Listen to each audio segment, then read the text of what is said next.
Bismillahirrahmanirrahim. Assalamualaikum warahmatullahi wabarakatuh.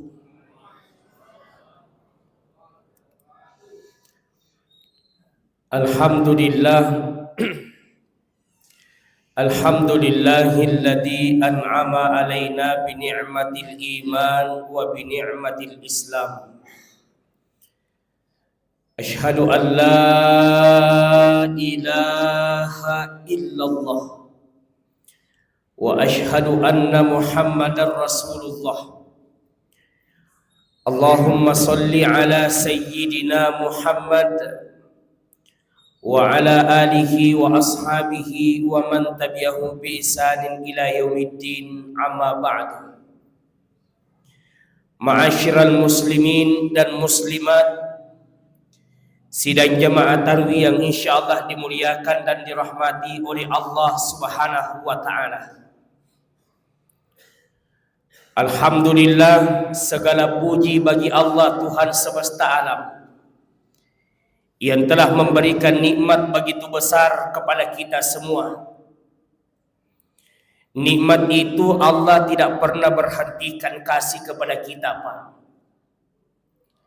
Nikmat itu selalu diberikan kepada kita. Baru hebatnya lagi, nikmat yang Allah berikan kepada kita tidak pernah Allah menyuruh kita untuk membayarnya. Siang malam kita pakai nikmat Allah, tapi tidak pernah Allah menyuruh kita membayarnya. Kira-kira karena Allah Subhanahu wa taala menyuruh kita untuk membayar seluruh nikmat-nikmat Allah, kira-kira kita mau bayar pakai apa, Pak? Mau bayar pakai uang titipan Allah? Mau bayar pakai harta titipan Allah? Mau bayar dengan pangkat jabatan titipan Allah? Lalu apa yang kita punya di dunia, Pak? Tidak ada. Semua hanya titipan dari Allah. Dan tidak ada yang kekal. Hari ini kita banyak harta karena mungkin kita dipilih oleh Allah punya harta melimpah. Ketika tiba masanya, Pak, kita yang akan tinggalkan harta dan harta yang akan meninggalkan kita, jemaah yang dimuliakan oleh Allah. Harta itu akan habis. Nah, bilang orang Bugis, mega capu to, cedek capu to, degaga capu mimen nih. Lalu apa yang membuat terkadang kita sombong dalam kehidupan ini kalau tidak ada kekal abadi? Hari ini kita kaya, ada saatnya kekayaan itu akan hilang, jemaah yang dimuliakan oleh Allah.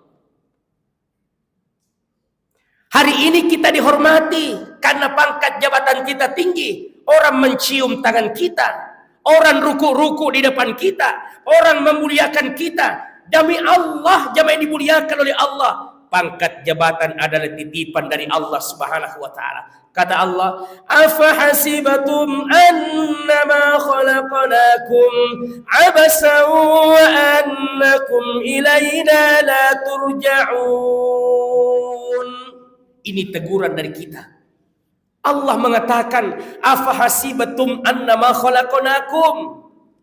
Apakah engkau sekalian mengira bahwa Allah menciptakan kamu main-main? Abasa wa annakum ilaina la turja'un. Hei, ingat, suatu saat nanti engkau akan menghadap kepadaku, kata Allah. Suatu saat engkau akan menghadap kepadaku, kata Allah. Kita menghadap kepada Allah untuk apa? Kelak nanti ketika masanya kita menghadap kepada Allah, Pak, apa untuk apa? Ternyata untuk mempertanggungjawabkan seluruh apa yang pernah kita perbuat dalam kehidupan ini. Dan tidak ada yang terbebas dari penglihatan Allah. Kebaikan yang kamu lakukan dilihat oleh Allah. Kebaikan itu sekecil zarrah pun akan dibalas oleh Allah dengan kebaikan. فَمَنْ يَعْمَلْ مِثْقَالَ ذَرَّةٍ خَيْرًا يَرَهُ وَمَنْ يَعْمَلْ مِثْقَالَ ذَرَّةٍ شَرًّا يَرَهُ. Barang siapa di antara kamu melakukan kebaikan sekecil zarrah pun kebaikan itu, khairan yara, akan dibalas oleh Allah dengan kebaikan. Wa may ya'mal mithqala dzarratin syarran yara, Dan barang siapa yang melakukan keburukan, melakukan kedurhakaan, melakukan kemaksiatan, sekecil apapun dosa itu jemaah yang dimuliakan oleh Allah, syarriyara, ingat engkau akan mendapatkan balasannya jemaah. Dan ingat Pak, Allah tak pernah tidur atas segala sesuatu yang kita lakukan di dunia. Maka jangan pernah merasa berkecil hati ketika kamu melakukan kebaikan lantas tidak dinilai oleh orang. Tidak usah merasa kecil hati Pak. Tidak semua kebaikan yang kita lakukan dihargai oleh orang. Betul atau tidak? Tidak semua Pak. Ada orang berjuang kebaikan terus. Di awal mereka berjuang, banyak orang kata-katai mereka, wah tidak mungkin akan berkembang. Tapi karena keistiqomahannya jemaah yang dimuliakan oleh Allah, Allah yang sendiri yang akan memudahkan dalam istiqomah. Lalu subhanallah, Allah sendiri yang akan memberikan kemudahan kepadanya. Bukankah Allah mengatakan, wa may yattaqillaha yaj'al lahu min amrihi yusra. Barang siapa yang bertakwa kepada Allah, menyandarkan segalanya hanya untuk Allah, yaj'al lahu min amrihi yusra, maka Allah yang akan memberikan kemudahan dari setiap jalan-jalan mereka, urusan mereka Pak. Jadi jangan merasa khawatir kalau ada kebaikan yang kita lakukan tidak ada CCTV yang melihat kita. Tidak ada orang yang menyaksikan kita lalu memuji kita. Tidak ada orang lain Bapak Ibu yang senantiasa mensupport kita jemaah yang dimuliakan. Tidak usah merasa khawatir. Kenapa? Ada rakib dan atid yang senantiasa melihat kita. Plus ada Allah yang tak pernah tidur melihat perjuangan kita dengan kebaikan. Jemaah yang dimuliakan oleh Allah Subhanahu wa taala, tidak ada Pak. Jangan pernah merasa down dan jatuh hanya karena tidak disaksikan oleh makhluk Allah di dunia ketika melakukan kebaikan. Sebaliknya, Pak, jangan juga merasa bebas kalau melakukan kemungkaran dosa di dunia. Lantas tidak ada orang yang lihat kita. Dosa kita lakukan di anak, tidak ada orang lihat Kak. Tidak ada CCTV-nya. Di dunia bisa saja kau lepas dari penglihatan manusia dan CCTV manusia. Tapi ingat, kau tidak pernah lolos. Kau selalu disaksikan di CCTV Allah. Ada rakib dan atid yang juga senantiasa melihat apa yang kamu lakukan. Semuanya Pak. Plus Allah tak pernah tidur. Ada kata-kata Bugis seperti ini. Mudah-mudahan ada yang paham Pak. Tapi ini cocoknya di bahasa Bugis. Kata Bugis seperti ini. Onru lebih puang Allah Ta'ala. Naita bere-bere bolonge malaleng riasetna batu bolonge. Riwenni peta kapoe. Saya ulang lagi. Onrul bina puang Allah Ta'ala. Naita bere-bere bolonge. Yang kecil itu semut kecil. Malala riasana batu bolonge. Riwenni peta kapoe. Artinya minimal seperti ini. Begitu hebat dan mulianya Allah Pak. Allah itu lihat semut yang hitam yang kecil. Berjalan di atas batu yang hitam. Di malam gelap gulita. Kalau semut hitam saja kecil dilihat oleh Allah Subhanahu wa taala, lalu berjalan di malam gelap gulita disaksikan oleh Allah. Pertanyaannya, yang mana lebih besar kita dibanding semut? Sedangkan semut hitam disaksikan oleh Allah, apalagi kalau kita jemaah yang dimuliakan oleh Allah Subhanahu wa taala. Maka Bapak Ibu, semua akan dibalas oleh Allah. Mohon maaf, berapa menit Pak saya ceramah? Lanjut. Nah lagi. Biasanya ada terus tulis ini 15 menit. Kalau 15 menit mah habis 15 menit. Lanjut. Yo kasih yang lanjut dulu sedikit deh. Karena barusan tuh masuk di masjid tak dong. Pengajaris yang pasti masuk kita. Oke lanjut sedikit saja deh. Sedikit saja Bapak. Lanjut lagi. Tidak ada Bapak Ibu. Maka hari ini tak terasa Pak, sadar atau tidak sadar hari ini kita sudah berada di malam ke-22 Ramadan. Itu berarti Bapak Ibu tinggal 9 hari lagi Ramadan akan meninggalkan kita. Sadar nggak sih kita Pak? Tak sadari moga kira-kira Pak, tinggal 9 hari lagi Ramadan akan meninggalkan kita. Bukan kita yang tinggalkan Ramadan, bukan Pak. Ramadan yang akan meninggalkan kita Pak. Begitu cepat berlalu jamaah yang dimuliakan oleh Allah. Maka berbahagialah orang yang senantiasa mempergunakan Ramadannya dengan sebaik-baiknya. Di siang hari mereka berpuasa plus mengaji plus ibadah plus sedekah. Di malam hari mereka manqamah, mereka mendirikan ibadah solat lail. Mereka bersedekah, mereka kasih makan orang yang berbuka, Bapak Ibu, orang yang berbuka puasa. Mereka berzikir, mereka bermunajat, mereka bertaubat kepada Allah Subhanahu wa taala.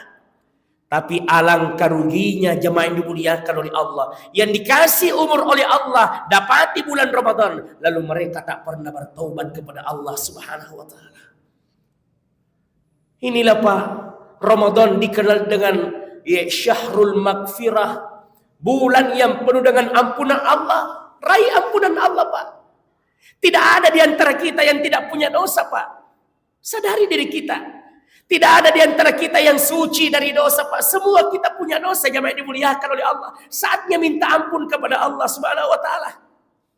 Mungkin ada dosa tak, Pak, tapi tidak nak tahu orang tua. Ada dosa yang pernah kita lakukan tidak nak tahu orang tua tak. Ada dosa yang pernah kita lakukan tapi istri tak tidak tahu. Ada dosa yang dilakukan istri tapi suami tidak tahu. Maka Bapak Ibu, demi Allah, hari ini kita masih dimuliakan sama orang, sama tetangga, sama sahabat. Mohon maaf, bukan karena kekayaan kita, bukan karena kehebatan kita, Pak.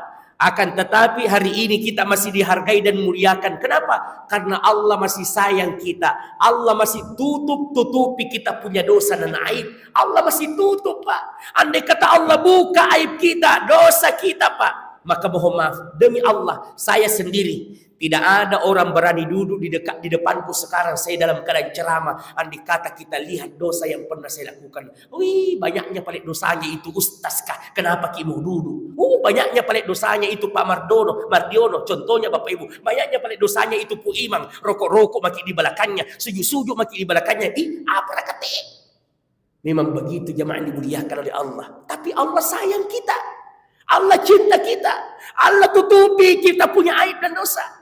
Makanya Pak, mohon maaf kalau ada tetangga tak, ada sahabat tak yang terbuka aibnya kodong, gangkan nama malu-malu, gangkan nama siri di pakatunai, dikasih malu-malu Pak, tolong. Jangan ikut bersyukur kalau ada tetanggamu yang kelihatan kasihan aibnya. Jangan. Justru berdoa waktu itu. Ya Allah, tetanggaku kasihan terbuka aibnya. Tutup aibku ya Allah. Jangan kau buka ya Allah. Kenapa kita berdoa kepada Allah untuk ditutup aib kita? Bisa jadi Pak, lebih banyak dosa dan aib tak dibanding orang yang terbuka aibnya. Bisa jadi Pak, lebih banyak aib tak sebenarnya dibanding dosa Pak. Makanya saat ini jamaah yang dimuliakan oleh Allah, tidak ada yang kekal abadi semua. Bukankah Allah mengatakan dalam Al-Quran Pak, A'udzu billahi minasyaitonir rajim. Innallaha yuhibbut tawwabin wa yuhibbul mutatahhirin. Innallaha, sesungguhnya Allah, yuhibbu, mencintai hambanya tawwabin, hambanya yang selalu bertaubat, wa yuhibbul mutatahhirin, dan orang-orang yang senantiasa mensucikan dirinya. Mari Pak, taubatan nasuha. Mungkin kita sebagai seorang suami, kita pernah sakiti istri kita. Kita pernah menampar istri kita. Kita pernah menyakiti perasaannya karena keegoisan kita. Selalu kita mau anggap betul diri kita saja yang betul, orang lain salah. Dosa itu jemaah. Kita juga ibu-ibu, mungkin kita pernah kata-katai suami tak, banding-bandingkan suami tak dengan suaminya orang. Apa kau udah lama sekali maki, 7 tak lama-lama kami bersama, tidak pernah kamu kasih lihat enak. Nabi bilangi suaminya, enak apa nu cari, nampak itu anak apa kata Kenapa jamaah yang dimuliakan? Karena kurangnya bersyukur Pak. Dosa jamaah yang dimuliakan. Jangan pernah membanding-bandingkan Pak. Karena memang nikmat Allah segitu gimana kasih oleh Allah Subhanahu wa taala. Kalau rezeki Allah tidak akan pernah berkurang dan bertambah seketika itu sudah dikasih oleh Allah Subhanahu wa taala. Maka Bapak Ibu, pergunakan waktu ini dengan sebaik-baiknya. Tidak ada di antara kita yang tidak punya dosa Pak. Semua kita punya dosa. Maka dari itu silakan perbanyak taubatan nasuha. Apa Ustadz dibilang taubatan nasuha? Taubatan nasuha itu Pak, baru bisa dikatakan taubatan nasuha ketika terjadi 4 hal. Ini saya mau bahas. Taubatan nasuha itu Pak, tidak hanya sekedar kita bertaubat meminta ampun. Tapi taubatan nasuha baru bisa dikatakan Pak ketika 4 hal ini terjadi. Baru dikatakan taubatan nasuha. Jadi kalau orang bertobat nikah belum tentu apakah taubatan nasuha yang dilakukan. Bagaimana caranya bisa ditahu taubatan nasuha Ustaz? Ada 4 Pak. Yang pertama, seseorang dikatakan bertaubatan nasuha Pak. Yang pertama, ketika dia sudah menyadari, mengakui dosa yang pernah ia lakukan. Jadi itu dosa Pak, yang pernah kita lakukan mesti kita akui. Ya Allah, pernahkah kasihan tidak pernah sholat ya Allah, lama aku tidak pernah sholat ya Allah, lamanya sholat ku tinggalkan. Dosa itu Pak, meninggalkan sholat Pak adalah dosa yang paling besar. Bayangkan Pak, yang kita singgung. Begitu Pak bahayanya meninggalkan sholat. Sampai Nabi mengatakan, barang siapa yang meninggalkan sholatnya dengan sengaja terang-terangan mereka tinggalkan sholatnya, 1 kali mereka tinggalkan 40 tahun neraka ancaman baginya. 40 tahun neraka Pak. 1 hari di dunia, 1000 tahun di akhirat. 40 tahun neraka berarti 40.000 tahun jamaah yang dimuliakan oleh Allah. Hanya 1 sholat. Bagaimana kalau 1 tahun tidak sholat Ki? 5 tahun tidak sholat Ki? Maka bagaimana caranya? Taubatan nasuha, minta ampun sama Allah.